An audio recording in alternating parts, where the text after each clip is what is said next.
तो छात्र राजनीति से आप क्या समझते हैं, मतलब कि आने वाला दौर जिस तरीके से अब चल रहा है, आने वाला दौर कैसा होगा? छात्र राजनीति देश का भविष्य है।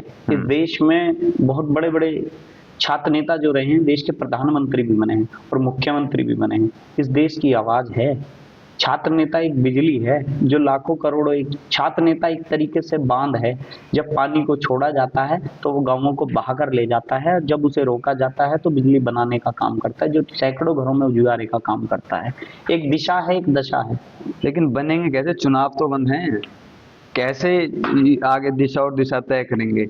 जैसे शिक्षा के बाद कोई डॉक्टर बनेगा, इंजीनियर बनेगा, कोई यूपीएससी तैयारी करके कोई सरकारी सेवा में अधिकारी बनेगा, तो लेकिन इनके लिए भी तो एक चुनाव होना चाहिए ताकि इन लोगों को पता चल सके कि भाई जीवन में चुनाव का बैलेंस कैसे करना है, कैसे करना है। तो एकदम बड़ा चुनाव तो इंसान कैसे लड़ेगा? चुनाव भी तो उन्हें बहुत अनिवार्य है। गाँव में प्रधानी लड़ लो, जिला पंचायत लड़ लो। प्रधानी तो वैसे ही बहुत हाई फाई होती है, समझ नहीं सामाजिक काम करना है, मुद्दों को उठाना है। विविध संगठन है, आप किसी भी पार्टी में जाके प्रतिनिधित्व करिए, काम करिए। कौन कहता है नेता का बेटा छात्र संघ चुनाव से नहीं लगता? छात्र संघ चुनाव के मैं पक्ष में हूँ। हाँ। छात्र संघ चुनाव का मैं विरोधी नहीं हूँ। हाँ। मैं छात्र संघ के पक्ष में हूँ। छात्र संघ ना तो चुनाव मैं करा सकता ना आप करा सकते, लेकिन छात्र संघ चुनाव में जो लिंग 2 कमेटी की सिफारिशें लगाई हुई, हाँ, उनके ऊपर उन्होंने छात्र नेताओं को कमजोर करने का काम किया। जब आग लगेगी और उसे कोई बुझाएगा आपको, तो उसके भी हाथ जलेंगे। छात्र नेता तो ऐसे बनता है, घिसिट के छात्र नेता बनता है। उसमें जब आंदोलन करेगा तो मुकदमे लगेंगे तो सीधी सी बात है, आग लगी है तो खुद भी बचाने वाला भी जलेगा।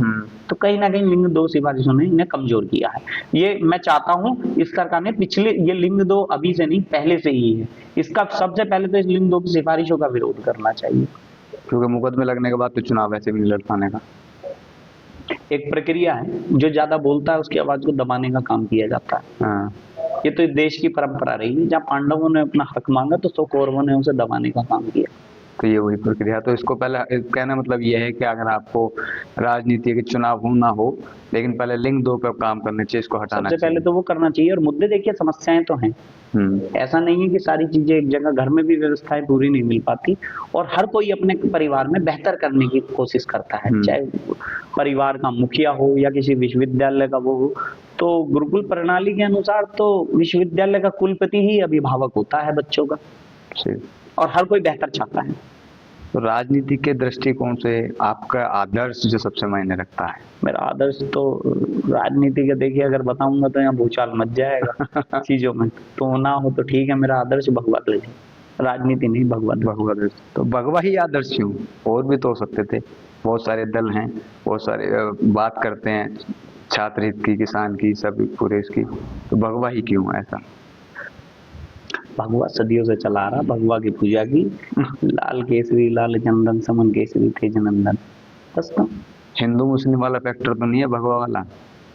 हिंदू मुस्लिम, हाँ, विचारधारा है, हाँ। उनकी अलग विचारधारा है। वो विचारधारा में इससे पहले भी तो इस देश में रहने हैं, वो सब रह रहे हैं इस देश में। कौन कह रहा है कि सांप्रदायिकता? जो संस्कृति और सभ्यता के साथ छेड़छाड़ करेगा उसी अनुसार उसे परिणाम मिलेगा। क्योंकि देखिए, जब भगवा या सांप्रदायिक जैसे हैं, तो कौन कहता है सांप्रदायिक राजनीति ही क्यों मतलब ऐसे लाइक होती है? सांप्रदायिक राजनीति कहाँ लाइक हो रही है? राजनीति नहीं है तो भगवा को आप राजनीति कैसे कह देंगे? वोट तो देते हैं ना। कौन देता है वोट? जनता वोट देती है। भगवा को थोड़ी, वो तो आदर्श को दे रही है, जो सभ्यता और संस्कृति की रक्षा करेगा। पवनीश जी, जो सभ्यता और संस्कृति की रक्षा करेगा, जो हिंदू, आप इस बात को उठाएंगे तो मुद्दा ज्यादा बढ़ जाएगा। मैं कहता हूँ बांग्लादेश में रहा हिंदू, पाकिस्तान में हिंदू रहा, वहां देख लो 15-15, 20-20% थे, वहां कितने परसेंट रह गए? 1 से 2% रह गए। कहाँ चले गए? जमीन निकल गई, आसमान निकल गया, कहाँ चले गए? इस देश में ही सबको याद आती हैं सारी चीजें। मतलब हिंदू राष्ट्र बनाने का यही है कि इनडायरेक्टली हिंदू राष्ट्र तो मेरे बनाने से क्या होगा? ये तो है हिंदू राष्ट्र, मेरे बनाने से थोड़ी होगा, ये तो है। परसेंटेज के साथ, परसेंटेज का क्या मतलब है? अधिकार है हमारा, हमारे घर में हमें आंख दिखाओ, ये थोड़ी हो सके। तो सबका घर है, अधिकार से रहो। लेकिन अपने घर में सब भाई रहते हैं, एक घर में 5 भाई होते हैं, सबकी अलग अलग स्थिति होती। सही बात, सबका अलग आदर्श है, सब मानो। लेकिन कोई दूसरे भाई के घर में जाके छेड़छाड़ करने लगे, दिक्कत करने लगे, विवाद तो होगा। हाँ, लेकिन राजनीति में जैसे कहा ना कि चलो हिंदू सब हैं, हम रहते हैं, सब रहते हैं, लेकिन जब चुनाव का मुद्दा आता है तो बहुत सारे गाने भी हैं और सब चीज़ होता है कि भाई अगर मान लो सरकार है तो भगवे को ही पूजा जाता है। ठीक है, होना चाहिए, हर हर किसी का अपना अपना पॉइंट ऑफ व्यू है, लेकिन चुनाव विकास के नाम पे भी हो सकता है, रोजगार के नाम पे भी हो सकता है, सिक्योरिटी के नाम पे भी हो सकता है, स्वास्थ्य के नाम पे भी हो सकता है। लेकिन क्यों ऐसे ही होता है कि नहीं, हम अगर ये आएंगे तो ये सेफ हैं, वो आएंगे तो वो सेफ हैं। रोजगार के नाम पे होना चाहिए, होना चाहिए। शिक्षा में आपने क्या कर लिया, बीजीएमसी और एमजीएमसी कर लिया ना, तो शिक्षा कहाँ कमजोर रहेगी, जब भी तो आप मेरा बैठ के इंटरव्यू ले रहे हैं। बीजीएमसी के बाद, एमजीएमसी के बाद आप रोजगार के लिए आपने कहीं ट्राई किया किसी न्यूज चैनल में? आप जाके कीजिए ट्राई, रोजगार ना मिले जब आप बात कीजिए। आप स्वास्थ्य सेवा की बात कीजिए, कौन सा ऐसा अस्पताल है जहाँ पे स्वास्थ्य सेवा नहीं है? आप ये बताइए, अगर आपकी अभी कहीं उंगली कट जाए तो आप सबसे पहले सरकारी डॉक्टर को छोड़ के, जो एंट्रेंस निकाल के मेहनत करके एमबीबीएस की सीट पाता है, जो उसके पास जाना पसंद नहीं करते, 1200 रुपए की फीस दे करके कटवा के जब आप जाना पसंद करते हैं, जब स्वास्थ्य व्यवस्था में लाखों करोड़ों लोग इस सरकारी स्वास्थ्य सेवाओं का लाभ ले रहे। मैं अकेला नहीं ले रहा, मैं खुद मेडिकल कॉलेज में जाके दिखाता हूं अपने आप को मेरठ के में। मेरे पास 5 लाख रुपए का आयुष्मान का कार्ड है जो सरकार ने दिया। जो एंट्रेंस वाले हैं फिर उनका क्या होगा? फिर तो उनकी भी रोजगार कम हो जाएगा। एंट्रेंस वाले किन का रोजगार कम हो रहा है? जो आपने कहा प्राइवेट वाले जो हैं, वही सरकारी अस्पताल में जाओ, प्राइवेट वाले भी तो इंसान है, फिर अगर सारे वहीं जाएंगे तो फिर उनका कैसे काम चलेगा? आप एक मुद्दे पे बात कीजिए ना, एक सिक्कों के आप दो पहलू क्यों घुमा रहे? आप व्यवस्था की बात की है, मैंने व्यवस्था की बात बताई है आपको। प्राइवेट की स्थिति अलग है, जिनके पास पैसा है, संपन्न है, वो लोग दिखाएं। जो गरीब किसान है उसके लिए सरकार ने 5 लाख रुपए की अनुदान की योजना दी है। चलिए, कौशल विकास जैसी योजनाएं सरकार ने शुरू कर, मैं देखिए, मैं सरकार का प्रतिनिधित्व नहीं कर रहा ना, मैं नेता हूँ, मैं तो एक छात्र हूँ।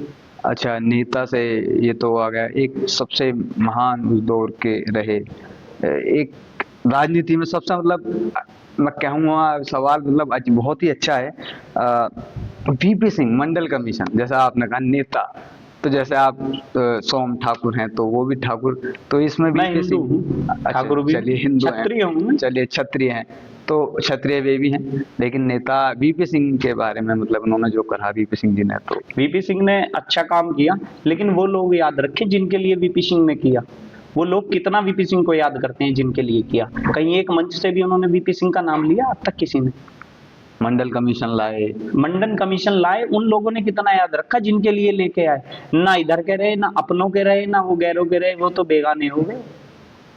तो बहुत सारे प्रोग्राम होते हैं, उनकी जयंती बनाई जाती है, सब हर पार्टी। आपने मनाई? नहीं, हम बनाते हैं, हमने क्या सब करती है, सब चीज है, ऐसी बात नहीं है मनाते, लेकिन मैंने तो पता लगता है, मैं पोस्ट डालता हूँ, जो भी है पोस्ट डालना विषय नहीं है।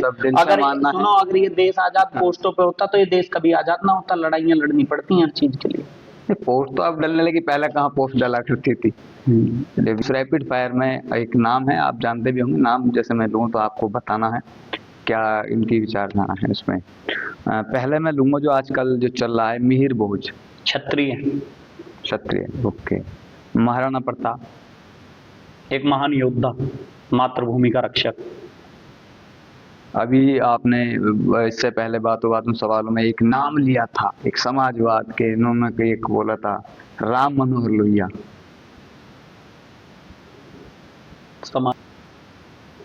समाजवाद के अच्छे चिंतक, ओके। कल्याण सिंह, भगवा रक्षक। और फिर बाद में पार्टी में भी आ गए थे, दूसरी पार्टी में, वो उनका विषय था, लेकिन जो काम उन्होंने किया वो कोई नहीं कर सकता। उस काम को आगे बढ़ाने का काम परम पूजनीय योगी जी महाराज कर रहे हैं। ओके। चंद्रशेखर, प्रधानमंत्री चंद्रशेखर नाम, युवा तुर्क, ओके। मुलायम सिंह यादव, जमीनी नेता, कार्यकर्ता प्रिय। योगी आदित्यनाथ,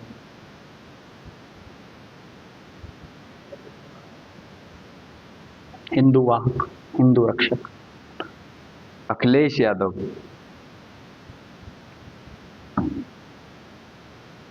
संघर्षशील नेता। विकासशील, योगी आदित्यनाथ। महादेव की पूजा करते रहो। महादेव और भी हैं अपने पास तो।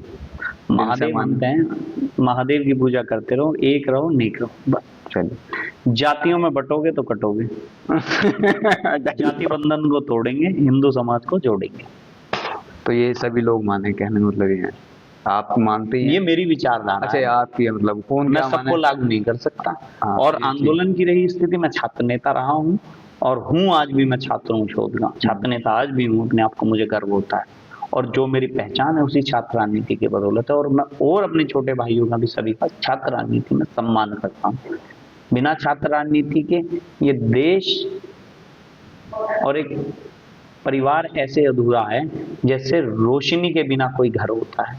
ऐसे छात्र नेताओं के बिना चीज़ अधूरी, अंधेरा सा है। छात्र नेता ही उजियारा है। चलिए। और एजुकेशन पर्पस चलिए, और उसके लिए आप हमसे जुड़े रहिए, और अब मुलाकात होती है आपसे अगले ही ऐसे जमीनी स्तर व्यक्ति के साथ, छात्र नेता के साथ। जब तक के लिए धन्यवाद।